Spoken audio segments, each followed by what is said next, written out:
ఎలక్షన్లు దగ్గరకు వస్తున్నాయి కాబట్టి ఎలక్షన్ల గురించి ఒక చిన్న డిస్కషన్ చేద్దాం ఫ్రెండ్స్. అన్ని వ్యవస్థలు చెడిపోవడానికి ప్రధాన కారణం ఎలక్షన్ వ్యవస్థ కరెక్ట్ లేకపోవడమే అనేది సమాజంలో వినబడుతున్న భావన. అన్ని వ్యవస్థల కన్నా ఈ పార్లమెంటరీ సిస్టంలో శాసన వ్యవస్థ అనేది ఇంపార్టెంట్. ఆ శాసన వ్యవస్థ ఏర్పడడానికి ప్రధాన కారణం ఎన్నికలు. ఈ ఎన్నికలు ఇంపార్టెంట్.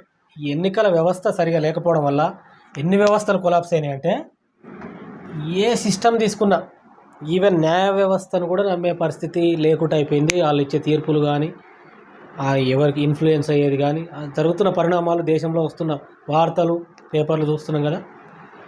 వీటన్నిటికీ ప్రధాన కారణం, ఇవన్నీ స్వచ్ఛంగా ఉండాలంటే ఫస్ట్ ఎన్నికల వ్యవస్థ కరెక్ట్ ఉండాలి, ఎన్నికల సిస్టమ్ కరెక్ట్ ఉండాలి, అసలు ఎన్నికయ్యే ప్రతినిధులే కరెక్ట్ అయి ఉండాలి, అవినీతిమయం కాకుండా నిజాయితీ పరులు రావాలి. అట్లా రావాలంటే ఇప్పుడున్న వ్యవస్థ కరెక్ట్గా లేదు. ఎన్నికల విధానం, ఓట్లేసే విధానం ఎన్ని రకాలు ఉంటాయో తెలుసుకుందాం. ఒకటి, ఇప్పుడు మన దేశంలో మనం ఎమ్మెల్యేలకు, ఎంపీలకు ఓట్లేసే system first past the post system. First past the post system. రెండవది ప్రిఫరెన్షియల్ ఓటింగ్, మనం ఎమ్మెల్సీలకు వేస్తాం.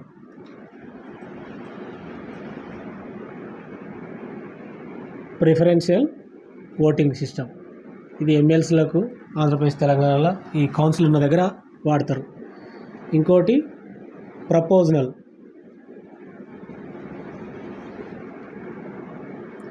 Voting system. ఇది ప్రపంచంలో ఒక 85 దేశాలలో వాడుతున్నారు. ఇది దాదాపు 190 దేశాలకు 85 కంట్రీస్లో ప్రపోజనల్ రిప్రజెంటేషన్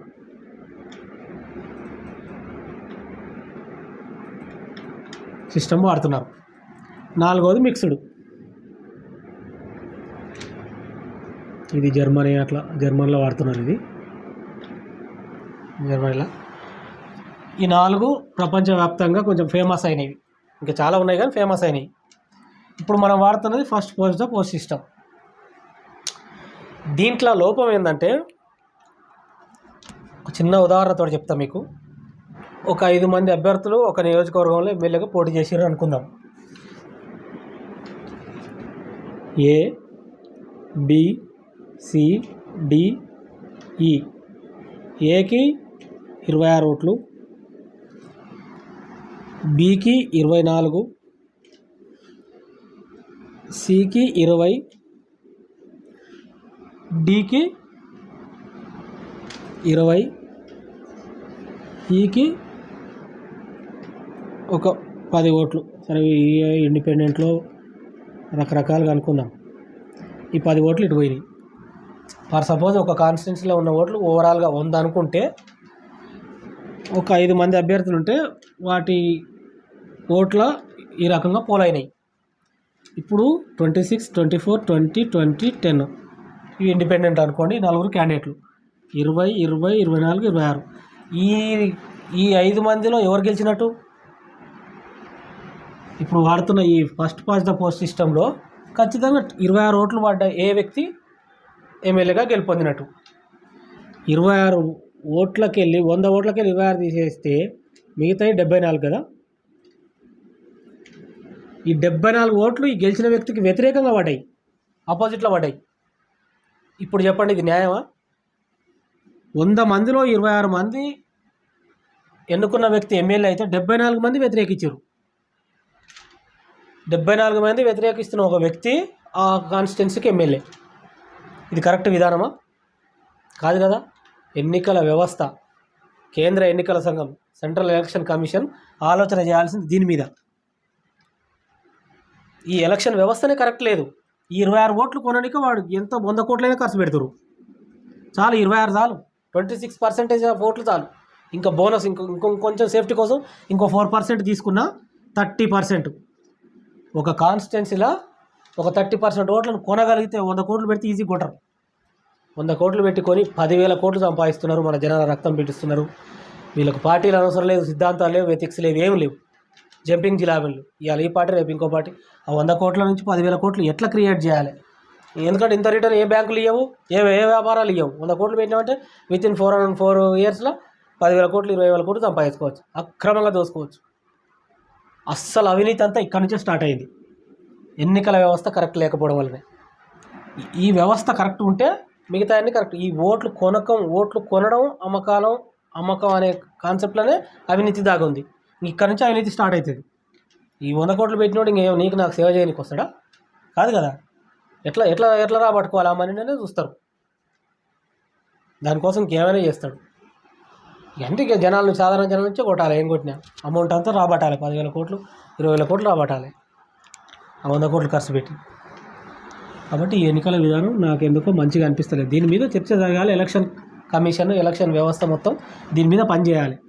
దీంట్లో ఇన్ని దేశాలు సరే, ఇది కొంచెం క్రిటికల్. ఇది ఇంకా ఖచ్చితంగా ప్రిఫరెన్షియల్ ఓటింగ్ అనేది బెస్ట్ అవుట్పుట్నే ఇస్తుంది, కానీ కొంచెం క్లమ్జీ ఉంటుంది. ఫస్ట్ ప్రిఫరెన్స్ అంటారు, సెకండ్ ప్రిఫరెన్స్ అంటారు, థర్డ్ ప్రిఫరెన్స్ అంటారు, ఫోర్త్ ప్రిఫరెన్స్ అంటారు. ఈ ఒక వ్యక్తిని ఎన్నుకోవడానికే దాదాపు 4-5 రకాల ఓటింగ్ వేయాల్సి వస్తుంది. ఇందులో కొంచెం క్లమ్జీ ఉంటుంది. ఇంత పెద్ద దేశంలో ఈ ఎన్నిక విధానాన్ని ఇంప్లిమెంట్ చేయడం కొంచెం కష్టసాధ్యం, కానీ ఖచ్చితంగా దీనికంటే బెటర్ ఇది ప్రిఫరెన్షియల్ ఓటింగ్ అనేది. కాకపోతే సింపుల్గా ఉండి same first past the post system లాగానే ఉండి బెస్ట్ అవుట్పుట్ ఇచ్చేది నాకు తెలిసి ప్రపంచంలో ప్రిఫరెన్షియల్ ఓటింగ్ సిస్టమ్. ప్రతి ప్రజాస్వామిక దేశం కోరుకునేది ఇది, proposal representation system. Proposal representation సిస్టంలో ఉన్న బ్యూటీ ఏంటంటే, ఒకవేళ ఈ సిస్టమ్ మన ఇండియాలో అమలై ఉంటే, మీకు ఉదాహరణ చెప్తా. ప్రపోజనల్ రిప్రజెంటేషన్ సిస్టమే ఒకవేళ మన దేశంలోకి ఇట్లా ఇంప్లిమెంట్ చేస్తే, ఒక ఇద్దరు మన రాష్ట్రం తెలుగు రాష్ట్రాలలో తెలిసిన ఉద్యమకారులు, ఒకటి మందకృష్ణ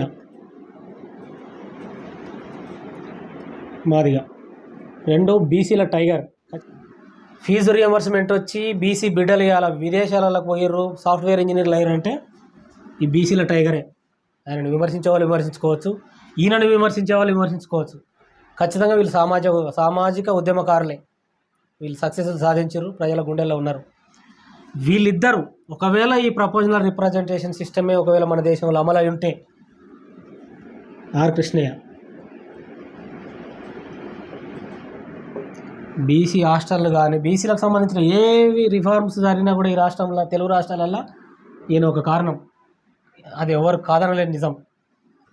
వీళ్ళిద్దరూ ఈ ప్రపోజనల్ రిప్రజెంటేషన్ సిస్టమ్ అంటే ఏ కాన్స్టిట్యున్సీ నుంచి కూడా, అది తెలుగు రాష్ట్రాలలో ఏ కాన్స్టిట్యున్సీ నుంచి ఓటు వేసినా కూడా వీళ్ళ అకౌంట్లో పడుతుంది అన్నట్టు. అంటే ఆర్ కృష్ణయ్యది ఒక పార్టీ ఉంది, మందకృష్ణది ఒక పార్టీ ఉంది. ఈ పార్టీకి ఓట్లు పడతాయి, వ్యక్తులకు కాదు. అప్పుడు ఏమై ఉండేది, ఈయన ఉమ్మడి ఆంధ్రప్రదేశ్లో కూడా 294 మంది ఉంటే అందులో ఒక 50 మంది ఈయనకు, నాకు తెలిసి ఒక 70 మంది ఈయనకు ఎమ్మెల్యేలు వచ్చేవి. ఈ ప్రపోజనల్ రిప్రజెంటేషన్ సిస్టమ్ ఒకవేళ మన దేశంలో ఇంప్లిమెంట్ చేస్తే 120 మంది ఎమ్మెల్యేలు వీళ్ళ చేతుల్లోనే ఉంటారు. వీళ్ళిద్దరు ఒక్క ఎమ్మెల్యే గెలవలేకపోయిండు కృష్ణమాదిగ గారు. సరే, ఎల్బీనగర్లో ఒక దగ్గర గెలిచిండు, అక్కడక్కడ గెలిచిరు, అది వేరే విషయం. కానీ మాట చెప్తున్నా, వీళ్ళకున్న పబ్లిసిటీ, వీళ్ళకున్న పబ్లిక్ వీళ్ళ మీద అభిమానానికి ప్రపోజనల్ రిప్రజెంటేషన్ సిస్టమ్ ఇట్లా మన దేశంలో అమలై ఉంటే ఈరోజు దాదాపు నాకేంది 50 అని సంఖ్య తక్కువ చెప్తున్నా, కానీ ఇక్కడ ఒక 70, ఇక్కడ ఒక 80-90 జస్ట్ వీళ్ళ విధానాలకే వేసేటోళ్ళు ఓట్లు. వీళ్ళే ముఖ్యమంత్రులు అయ్యి రాజ్యాన్ని ఏలుకుంటా ప్రభుత్వంలో వీళ్ళు ఉండేటోళ్ళు. ఆర్ కృష్ణయ్య, మందకృష్ణయ్య లాంటి వాళ్ళు వీళ్ళు ఉండేటోళ్ళు. ఇవాళ ప్రభుత్వం దగ్గర అడుగుతున్నారు, బిచ్చమెత్తుకుంటున్నారు. మా వర్గాలకు న్యాయం చేయండి, మా వర్గాలకు న్యాయం చేయండి అని. వర్గీకరణ ఈయన అడుగుతున్నాడు, ఈ రియంబర్స్మెంట్ అని ఈయన. వీళ్ళిద్దరు అడుక్కోవాల్సిన పరిస్థితి ఉండదు. ఎందుకంటే ప్రజలలో వీళ్ళకు బాగా పాపులారిటీ ఉంది, కానీ అది ఓటుగా మారలేదు. గమనించిరా? ఒక నేనే ఉన్నా, ఫర్ సపోజ్ ఒక కాన్సెప్ట్ తీసుకొని ప్రజల్లోకి పోయినా, ఈ రాష్ట్రము ఈ దేశంలో మొత్తం ఎంతమంది నా విధానానికి కట్టుబడి ఉన్నారో, నా విధానం నచ్చిందో వాళ్ళందరూ ఈ దేశం ఏ మూలలో ఉన్నా ఓటేసే సిస్టమ్ రావాలి. కానీ ఆ కాన్స్టిట్యూన్సీలో ఓటర్ ఎంట్రీ చేస్తామంటే ఇదే అవుతుంది. 26 మందిని కొనుక్కునే వ్యవస్థనే అవుతుంది. 26% వస్తే అయిపోయాయి కదా. నేను ఇంతసేపు చెప్పిన లెక్కల ప్రకారం కొనడం అమ్మడం రాజ్యాన్ని దోయడం. కాబట్టి ప్రజలలో ఆలోచన చేయండి. ఈ ప్రపోజనల్ రిప్రజెంటేషన్ వల్ల ఇంత చేంజెస్ వస్తుంది. వీళ్ళిద్దరు రాజ్యం వెళ్ళేటోళ్ళు, మందకృష్ణ గారు, ఆర్ కృష్ణయ్య గారు, వీళ్ళిద్దరు రాజ్యం వెళ్ళేటోళ్ళు. ముఖ్యమంత్రి ప్రదేశంలో మినిస్టర్లుగా, ముఖ్యమంత్రులుగా వీళ్ళు ఉండేటోళ్ళు. ఉమ్మడి ఆంధ్రప్రదేశ్ అయినా ఇప్పుడు సపరేట్ రెండు రాష్ట్రాలనైనా అంత చేంజెస్ ఉంటుంది ప్రపోజనల్ రిప్రజెంటేషన్ సిస్టంలో. మన ఓటు మన విధానానికి ఉంటుంది. ఈరోజు ఈ 26% మంది ఓట్లు 74% మంది ఈ ఓట్లన్నీ వేస్ట్ అయినట్టేనా? వీటికి వాల్యూ లేనట్టుగా ఇప్పుడు 74% మందికి వాల్యూ లేనట్టు ఇక్కడ కాన్స్టిట్యున్సీలో. కానీ ఇక్కడ ప్రపోజనల్ రిప్రజెంటేషన్ సిస్టంలో నువ్వు ఏ మూలకి ఏ ఓటు వేసినా పర్సెంటేజ్, ఈయనకి ఎంత పర్సెంటేజ్ వచ్చింది, ఈయనకి ఎంత పర్సెంటేజ్ వచ్చింది, దాని ప్రకారం ఎమ్మెల్యే సీట్లు కేటాయిస్తారు. శుభ్రంగా వీళ్ళిద్దరు ఎమ్మెల్యే ముఖ్యమంత్రులు అయి కూర్చునేటోళ్ళు. దీని విషయంలో మరి పోరాటాలు ఎందుకు చేయలేదు నాకేం అర్థం కాదు. కానీ ఎన్నికల విధానంలో రిఫార్మ్స్ అయితే చిన్న చిన్న రిఫార్మ్స్ చేస్తున్నారు. మళ్ళీ ఏదో ఓట్ల కార్డులు చేంజ్ చేయాలి, అది నవ్వు వస్తుంది నాకు చూస్తేనే. ఎవరన్నా చూడండి, గూగుల్ పోయి సెర్చ్ చేయండి, ఈ రిఫార్మ్స్ ఏం చేస్తున్నాయా వీళ్ళనంటే. ఎన్నికల వ్యవస్థ సాధించిన విజయాలే వద్దగా ఏం లేవు ఇక్కడ దేశంలో. ఇవి ప్రపోజనల్ రిప్రజెంటేషన్ సిస్టమ్ గురించి కొంతమందికి డౌట్ వస్తుండొచ్చు. వేరే దేశాలలో ఆ విధానం ఏంటంటే డ్యూయల్ పార్టీ సిస్టమ్ ఉంటుంది. ఒకటి అమెరికన్ ఉదాహరణకు తీసుకుంటే రిపబ్లికన్స్, డెమోక్రాట్స్ అట్లుంటుంది. మరి మన దేశంలో ఏం పెద్దగా ఏడ్చిందా? మల్టీ పార్టీ సిస్టమ్ ఉన్నా కూడా అదే ఇండియా, అదే యూపీఏ. ఏమైనా కొత్తవి వచ్చినాయా? ఇప్పుడు కొత్త కుటుంబాలు ఏమైనా రానిచ్చిరా వీళ్ళు? ఈరోజు ఫెడరల్ సిస్టమ్ని ఎంత దారుణంగా మోడీ దొక్కుతున్నాడో చూడండి. ముఖ్యమంత్రులు 100 కోట్ల, సరే తప్పే అది కూడా, కవితమ్మ గారు చేసింది, కేజ్రీవాల్ గారు చేసింది 100 కోట్లైనా అవినీతే, తప్పే, ఖచ్చితంగా శిక్ష అనుభవించాల్సిందే. 100 కోట్ల అవినీతికి ముఖ్యమంత్రిని తీసుకుపోయి జైల్లో పడేస్తే మరి ఎలక్ట్రల్ బాండ్స్ విషయంలో 8,000 కోట్లు బీజేపీ అకౌంట్లో పడ్డాయి. 16,000 కోట్ల కుంభకోణం మొత్తం అయితే 16,000 కోట్లు, అలా 8,000 కోట్లు బీజేపీ అకౌంట్లోనే పడ్డాయి. మరి మిమ్మల్ని ఎంతమందిని జైల్లో పెట్టాలి? ఎన్ని రాష్ట్ర ప్రభుత్వాలను కూలదోసిరు బీజేపీ, కేంద్ర ప్రభుత్వం. ఇది ఫెడరల్ సిస్టమా? ఎన్నికల విధానం ఎంత అదే ఈ సిస్టమ్ ఉంటే అంత అవకాశం ఉండదు. అట్లా వ్యవస్థలు అన్నిటిని సర్వనాశనం. గెలవాలి, ఎట్లా పోయి గెలవాలి, ఆ 26% ఓట్లను గెయిన్ చేయాలి, ఎమ్మెల్యేలు ఎక్కువ గెలవాలి, ఎంపీలు ఎక్కువ గెలవాలి. ఈ కాన్సెప్ట్ దేశంలో ఎన్నికలకు పోయినా, రాష్ట్రంలో ఎన్నికలకు పోయినా పార్టీలకు ఓట్లేసే సిస్టమ్ రావాలి. మల్టీ పార్టీ సిస్టమే ఉండొచ్చు. ఇంకొకటి, పెద్ద పార్టీ, ఈ ఇప్పుడున్న పరిస్థితులలో పెద్ద పార్టీలు మాత్రమే బతికే పరిస్థితి. చిన్న చిన్న పార్టీలు అసలు మనుగడ సాగించలేవు. ఉదాహరణకు లోక్సత్తా పార్టీ జయప్రకాష్ నారాయణ గారు పెట్టారు. జేపీ గారు లోక్సత్తా, ఆయనకి ఈ రాష్ట్రంలో సరే నాకు తెలిసి ఒక 5% అనుకుందాం. ఉదాహరణకు మొన్న ఎలక్షన్లలో 5% ఓట్లు పడ్డాయి. 119 తెలంగాణ అనుకుందాం. 119 తెలంగాణ ఎమ్మెల్యే సీట్లు. 5% అంటే ఎంత? దగ్గర ఒక 6 ఎమ్మెల్యే సీట్లు. ఆయనకు వచ్చింది 5% ఓట్లు. 6 ఎమ్మెల్యేలతో ఆయన అసెంబ్లీ ఉండాలి, ఒకవేళ ప్రపోజనల్ రిప్రజెంటేషన్ సిస్టమ్ ఇట్లా అమల్లో ఉంటే. ఎందుకంటే ఎక్కడో మారుమూల గ్రామంలో ఉన్నాడు, లోక్సత్తా విధానం నచ్చి ఆయన పార్టీకి ఓటేసి ఉండొచ్చు, అక్కడ క్యాండిడేట్ గెలవకపోయి ఉండొచ్చు, కానీ ఆ వ్యక్తి విధానాలు నచ్చి ఓటేసిండు అంటే అతని ఓటుకి విలువ లేదన్నట్ట. ఆలోచన చేయాలి ప్రజలంతా. నువ్వు ఏ మూలన ఆదిలాబాద్ అడవులలో ఉన్న ఓటేసినా, అచ్చంపేట నల్లమల అడవులలో ఉండి ఓటేసినా, నీ ఓటుకు వాల్యూ రావాలంటే ఈ ప్రపోజనల్ రిప్రజెంటేషన్ సిస్టమ్ ద్వారా సాధ్యమవుతుంది. ఈ లోక్సత్తా ఈరోజు ఈ ఎన్నికల ఈ అవినీతి యుద్ధం గెలవలేక విత్డ్రా చేసుకోవాల్సి వచ్చింది. ఆయన అవినీతి లేని మంచి నిజాయితీ గల ఆఫీసరు, మంచి విధానం, ఈ దేశం పట్ల, ఈ రాష్ట్రం పట్ల పూర్తి అవగాహన, ఈ దేశాన్ని ఎట్లా ముందుకు తీసుకుపోవాలని అవగాహన ఉన్న వ్యక్తికి ఈరోజు ఈ సిస్టమ్ వల్ల నష్టం జరిగి క్విట్ చేయాల్సి వచ్చింది ఎలక్షన్ల నుంచి, ఈ ఎన్నికల విధానం నుంచి.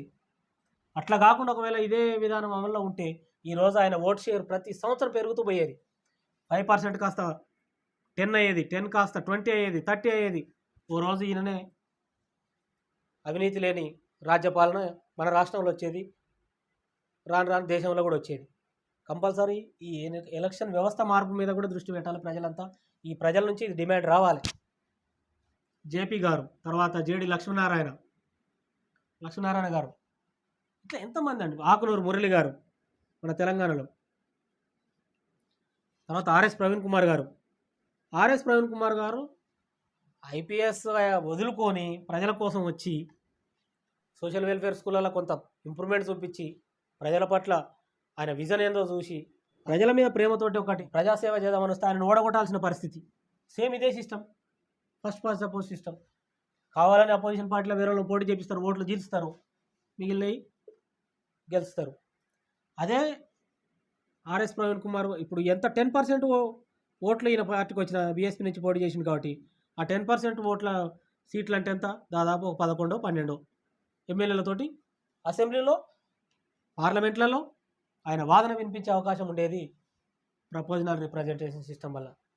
అది కాకుండా ఈరోజు ఈ సిస్టమ్ వల్ల ఇంతమంది మందకృష్ణ గారు, ఆర్ కృష్ణయ్య గారు, జేపీ లక్ష్మీనారాయణ గారు, ఆకునూరు మురళి గారు, వీళ్ళంతా రాజకీయంగా కొంత అవగాహన ఉండి విధానాల పట్ల స్పష్టత ఉండి ఈ ఎన్నికల విధానం మనలా వీళ్ళనందరినీ క్విట్, ఈ ఎన్నికలకు మీరు పనికిరారు, ఎవరు పనికొస్తారంటే ఈ ఎన్నికల విధానానికి ఇప్పుడున్న ఫస్ట్ పాస్ ద పోస్ట్ సిస్టమ్కి పనికొచ్చేవాళ్ళు ఎవరంటే మత పిచ్చోళ్ళు.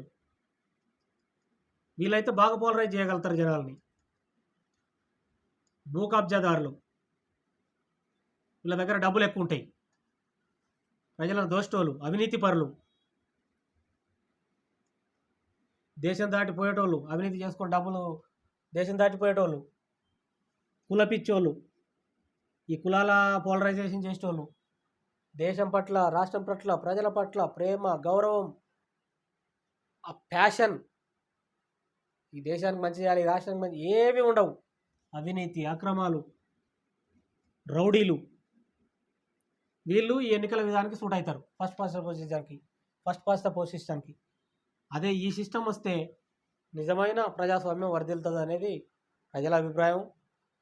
ఆలోచన చేయాలి. ఇది ఈ ఎలక్షన్ సిస్టంలో వీళ్ళే వస్తారు. ఎంత ప్రజాభిమానం ఉన్నా, ఎంత ప్రజాదరణ ఉన్నా ఎమ్మెల్యేలు గెలవరు. ఆశ్చర్యం అనిపిస్తుంది, ఏం జరిగింది అని. ఓట్లు చీలుంటాయి, అక్కడ ఏదో జిమిక్లు జరిగి ఉంటాయి, లెక్కలు, క్యాల్కులేషన్లు. ఏంది దరిద్రం? ఇదంతా మనం చూడాలా? మనం ఓటేసి మనల్ని మనమే గోతులు తీసుకపెట్టుకునే పరిస్థితి ఇది. కాబట్టి ఎన్నికల వ్యవస్థ మారాలని చెప్పేసి ప్రజల నుంచి డిమాండ్ రావాలి. అందులో ఈ ప్రపోజనల్ రిప్రజెంటేషన్ వస్తే ఈ దేశంలో, రాష్ట్రంలో 2% ఓట్ షేర్ ఉన్న పార్టీ కూడా, 2% ఓట్ షేర్ అంటే తక్కువేం కాదు, 119 ఎమ్మెల్యేలల్లో ఓ 2-3 ఎమ్మెల్యేలు ఉంటారు ఆడ. 2% ఓట్ షేరింగ్ అంటే చిన్న పార్టీలు కూడా బతుకుతాయి. సాధారణ వ్యక్తి కూడా మంచి మంచి పార్టీలు పెట్టి ఈ పార్లమెంటరీ వ్యవస్థలో తన వాదనను, లైక్ మైండెడ్ పీపుల్ ఎంతమంది ఉన్నారో వాళ్ళతోటి ఈ శాసన వ్యవస్థలలో తమ వాదనను వినిపించే అవకాశం, ఈ చట్టాలు చేసే అవకాశం ఉంటుంది. అది రావాలంటే కంపల్సరీ ప్రపోజనల్ రిప్రజెంటేషన్ రావాలి. 2% నేనేం చెప్తున్నా అంటే 2% ఓట్ షేరింగ్ ఉన్నా సరే దానికి వాల్యూ ఉంది. ఇట్లా 74% ఓట్లు కూడా వేస్ట్ అయ్యే పరిస్థితి ఉండదు. 2% ఓట్ షేరింగ్ ఒక పార్టీకి ఉన్న 119 ఎమ్మెల్యేలు అంటే 3 మంది, మన పార్లమెంట్లో 2% అంటే దాదాపు 545 సీట్లలో 2% అంటే ఇక మీరు లెక్కేసుకోండి ఎంతమంది ఎంపీలు ఉంటారు. చాలు, ఈ 2% 20 అవుతుంది. రేపనాడు వీళ్ళే అధికారంలోకి వస్తారు. వీళ్ళు మంచి వ్యవస్థ, మంచి ఆలోచన చేస్తే ఈ దేశం పట్ల చేస్తారు. అప్పుడు చిన్న చిన్న పార్టీలు కూడా మనుగడ సాధించగలుగుతాయి ఈ దేశంలో. పెద్ద పెద్ద రాష్ట్ర పార్టీలను తొక్కేస్తున్నారు. ఇవాళ ఫెడరల్ సిస్టాన్ని నష్టం చేస్తున్నారు కేంద్ర ప్రభుత్వాలు. అది బీజేపీ కావచ్చు, కాంగ్రెస్ కావచ్చు, అందరూ అంతకే. బీజేపీ కోసం ఎక్కువ చేస్తుంది. ఇప్పుడు 95% అపోజిషన్ లీడర్ల మీద ఈడీ దాడులు. ఈయనకొక్కరికే తెలివి ఉంది, మోడీకి. ప్రజలకు తెలియలేదు. రేపు తెలుస్తుంది ఎవరు 95% అపోజిషన్ లీడర్ల మీద. ఫెడరల్ సిస్టాన్ని దెబ్బతీయకపోతే ఏముంది ఇది? కాబట్టి ఈ దేశ రాజ్యాంగ మౌలిక సూత్రాలు నిలబడాలన్నా, ఈ దేశం సెక్యులర్ కంట్రీగా ఉండాలన్నా, ఈ దేశంలో ఉన్న ప్రతి పౌరునికి ఈ దేశ రాజ్యంలో వాటా రావాలన్నా ఈ ఓటింగ్ సిస్టమ్ తోటి కాని పని. ఎలక్షన్ వ్యవస్థలో కంపల్సరీ రిఫార్మ్స్ రావాల్సిందే. సెంట్రల్ ఎలక్షన్ కమిషన్ రిఫార్మ్స్ చేయాల్సిందే. పబ్లిక్ నుంచి డిమాండ్స్ పోవాల్సిందే. ఇట్లాంటివి చాలా ప్రపోజనల్ రిప్రజెంటేషన్ ఇటువంటి ఆలోచనలు ఇంకా చర్చ జరగాలి సమాజంలో దీంట్లో పట్ల. ప్రతి చిన్న పార్టీ ఈ దేశంలో ఉన్న ఏ రాష్ట్రంలో ఉన్న చిన్న పార్టీ కూడా తన ఓటు 1% 2% ఓటు షేరింగ్ ఉన్నా సరే వాళ్ళ వాదనలు అసెంబ్లీలలో పార్లమెంట్లలో వినిపించుకునే అవకాశం ఉండాలి. వాళ్ళు దేశం అంతా విస్తరించే అవకాశం ఇవ్వాలి. ఈ రెండు పార్టీలేనా? ఇంకా అమెరికాకు మనకు తేడా ఏముంది? వేరే దేశాలకు డ్యూయల్ పార్టీ సిస్టమ్ ఉన్న దేశాలకు మల్టీ పార్టీ సిస్టమ్ ఉన్న మన దేశానికి తేడా ఏముంది? అక్కడ డెమోక్రాట్స్ రిపబ్లికన్స్, ఇక్కడ ఎన్డీఏ యూపీఏ, ఈ రెండే. ఇంకో మూడో కూటమి వచ్చిందే లేదు, రాదు కూడా, వచ్చే అవకాశం లేదు. అదే ఈ ఓటింగ్ సిస్టమ్ వస్తే ప్రతి పార్టీ నేషనల్ పార్టీ కావచ్చు. ఈరోజు పుట్టి 2-3 ఏళ్ళ నేషనల్ పార్టీ కావచ్చు. ఈ సిస్టమ్ వస్తే, విధానాలు వస్తే ఏ మూల నుంచి అయినా ఓటు వేయచ్చు నీ పార్టీకి. ఈ దేశంలో ఏ మూలనున్నా ఏ రాష్ట్రంలో ఉన్నాడు కూడా నీ పార్టీకి ఓటేయచ్చు.